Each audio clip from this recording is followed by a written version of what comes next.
Assalamualaikum warahmatullahi wabarakatuh. Jumpa lagi dalam materi produk kreatif dan kewirausahaan. Materi ini untuk kelas 11. Ya, materi yang disampaikan adalah bagian daripada konsep desain prototipe produk ya.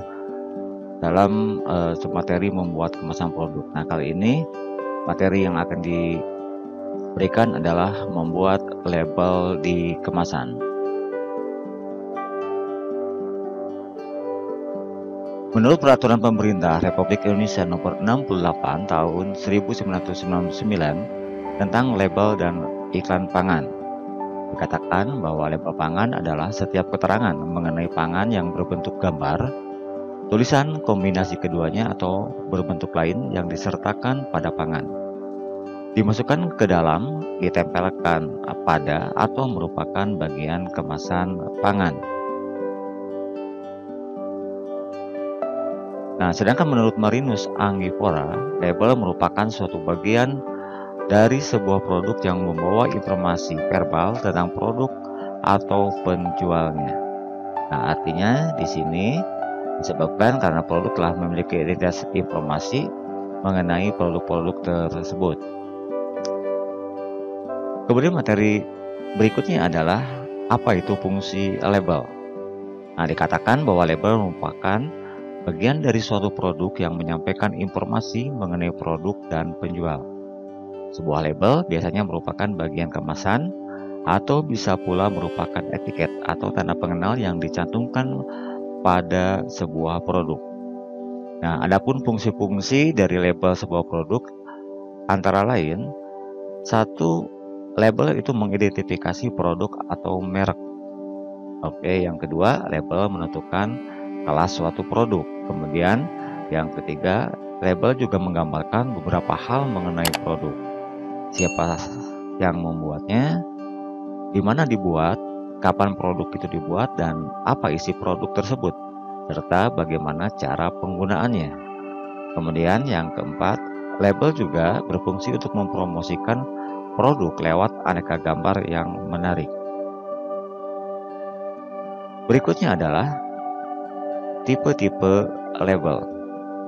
Secara garis besar, terdapat 3 macam label yang sering digunakan oleh perusahaan. Antara lain, brand label. Apa itu yang dimaksud dengan brand label? Brand label adalah semata-mata sebagai brand, ya, merek ciri. Ya, misalkan pada kain atau tekstil kita sering mencari tulisan yang berbunyi misalkan Tetron ya dan sebagainya. Nah, nama-nama tersebut itu digunakan oleh perusahaan untuk memproduksinya. Oke, selain brand atau label ini juga masing-masing perusahaan mencantumkan merek yang dimilikinya pada tekstil yang diproduksi, itu contohnya ya. Kemudian yang kedua ada juga yang disebut dengan grade label. Apa itu grade label? Adalah label yang menunjukkan tingkat kualitas tertentu dari suatu barang ya. Label ini dinyatakan dengan suatu tulisan atau kata-kata ya. Yang kedua itu adalah grade label, sedangkan yang ketiga adalah descriptive label ya. Disebut juga descriptive label ini disebut juga informatif label, yang merupakan label yang menggambarkan tentang cara penggunaan, susunan, pemeliharaan, hasil kerja dari suatu barang.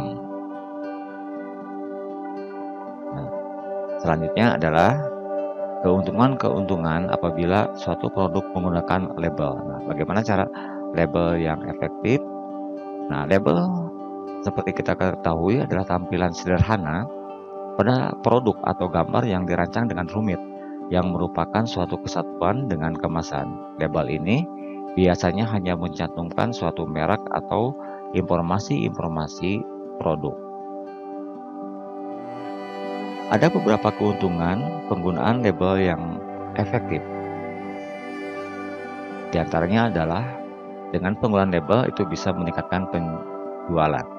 Kemudian penggunaan label adalah juga bisa mendorong promosi yang jauh lebih besar terhadap suatu produk. Kemudian yang ketiga adalah perlindungan terhadap konsumen. Nah, untuk poin ini konsumen juga dikarenakan label ataupun itu bisa mendapatkan informasi-informasi tentang produk. Kemudian yang keempat adalah perlindungan terhadap persaingan yang tidak baik. Kemudian yang kelimanya adalah sejalan dengan tujuan ekonomi. Ya, perusahaan tentunya bila melaunching suatu produk itu tentunya adalah bermotif bagaimana mencari keuntungan. Kemudian yang poin D adalah tujuan-tujuan pelabelan. Dengan memberikan label pada sebuah produk akan berdampak positif bagi sebuah usaha. Nah, tujuan-tujuan pelabelannya sebuah produk adalah sebagai berikut. Satu adalah memberikan informasi tentang isi produk yang diberi label tanpa harus membuka kemasan. Jadi untuk mempermudah konsumen dan untuk mengetahui bentuk segala informasi tentang produknya.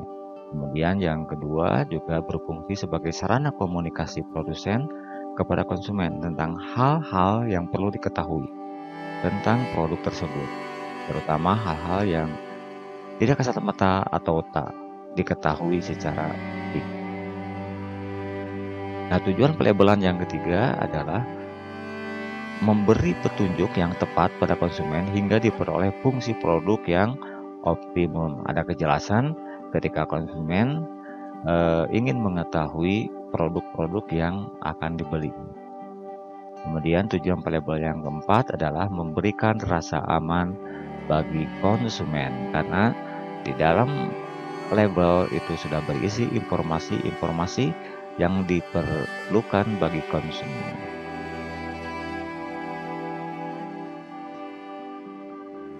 Kemudian yang bagian E adalah keterangan pada label.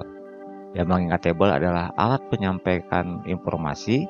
Sudah selayaknya informasi yang termuat pada label adalah sebenar-benarnya dan tidak menyesatkan.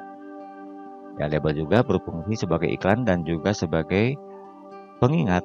Ya, di samping itu manusia yang mempunyai sifat mudah jatuh dalam kehilapan dengan berbuat kecurangan baik sengaja maupun yang tidak disengaja, maka perlu dibuat rambu-rambu yang mengatur. Ini sesuai dengan Peraturan Pemerintah Republik Indonesia Nomor 69 Tahun 1999. Bahwasannya keterangan yang tercantum pada label sekurangnya memuat hal-hal sebagai berikut. Yang pertama adalah nama produk, itu harus jelas. Kemudian yang kedua, adanya daftar bahan yang digunakan dalam pembuatan produk. Kemudian yang ketiga, berisikan juga keterangan berat bersih atau isi bersih. Kemudian yang keempat adalah nama dan alamat pihak yang memproduksi atau memasukkannya ke dalam wilayah Indonesia. Nah, sedangkan yang terakhir harus memuat tanggal, bulan, dan tahun kadaluarsa.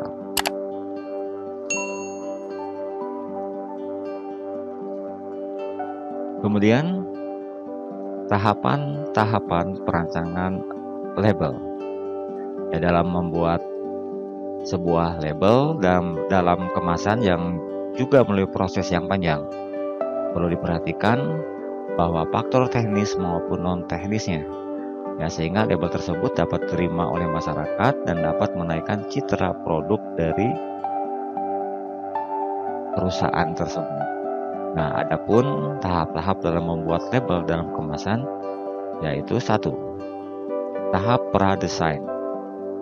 Ya, dalam tahap ini kegiatan-kegiatan yang dilakukan pada tahap pradesain antara lain mengumpulkan data di lapangan, ya, dengan cara melakukan survei, kemudian melakukan analisis data yang didapatkan tersebut. Ya, survei-survei ini dilakukan adalah untuk melihat seberapa jauh label-label dengan produk yang sama, ya, ataupun untuk mendapatkan label-label yang berbeda dari produk-produk pada pelabelan yang sama.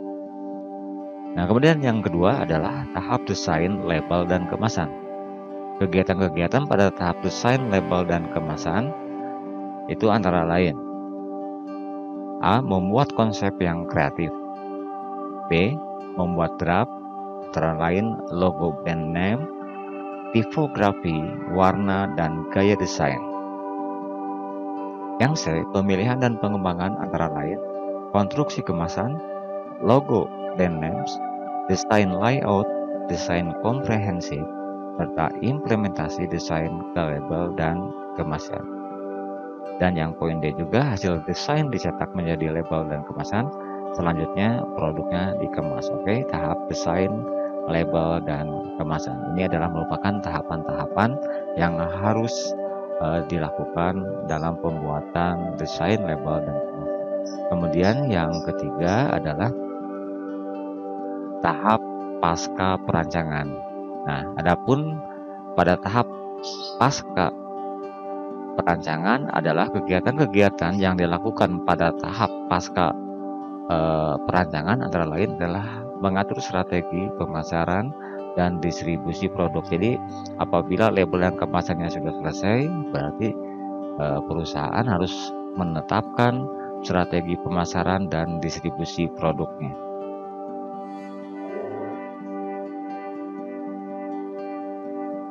Nah, dengan perancangan yang baik akan menghasilkan label dan kemasan yang tepat, sehingga dapat mencerminkan citra suatu produk dan memiliki hubungan yang erat dengan promosi sebuah produk.